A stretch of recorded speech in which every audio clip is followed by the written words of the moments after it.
50 வயதில் நடந்த ஒரு நிகழ்ச்சி நிறைவேற்றி வருகிறது. என்னுடைய உறவினர் வீடு. அவர்கள் வீட்டிலே ஒரு நாள் அந்த குடும்பத்தில் உள்ள பெண்மணி புகைப்படம் எடுத்துக் கொள்ளப் போகிறார்கள் என்று கேள்விப்பட்டு அந்த தெருவே திரண்டு போயிட்டு. ஏனென்றால் புகைப்படம் எடுப்பது என்பது அப்போது 2 நேரத்தில் தான் நடக்கும். ஒன்று இறந்துபட்ட பொழுது, இன்னொன்று திருமண நேரத்தில். இந்த 2 இல்லாத பொழுது புகைப்படம் என்றவுடன் தெருவே வியப்பில் ஆழ்ந்து எதற்காக புகைப்படம் எடுக்கிறார்கள் என்று சென்றார்கள். நானும் சிறுவன் என்ற முறையில் அங்கே சென்றேன். மற்றவர்களை எல்லாம் விரட்டினார்கள். உள்ளே இருக்க வேண்டாம். என்னை விரட்டவில்லை. அது சிறுவர்களுக்கே கிடைக்கின்ற உரிமை.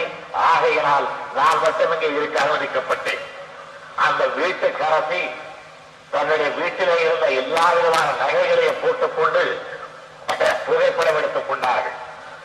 இவ்வளவு நகைகளை போட்டுக் கொண்டார்களே தவிர அவர்களுடைய முகத்திலே உண்மையான மகிழ்ச்சி இல்லை.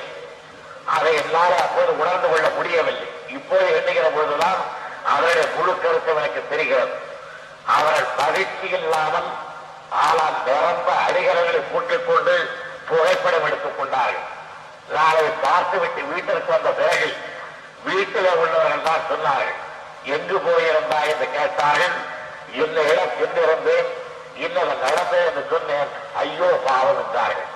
எனக்கு இன்னும் ஐயப்பாடாகிவிட்டது. அவர்கள் போட்டுக் கொண்டிருந்தது அருமையான ஆபரணங்கள், எடுத்துக் கொண்டதோ புகைப்படம். வீட்டிற்கு வந்து கேட்டால் ஐயோ பாவம் என்கிறார்களே, என்ன என்ன என்று நச்சரித்தேன்.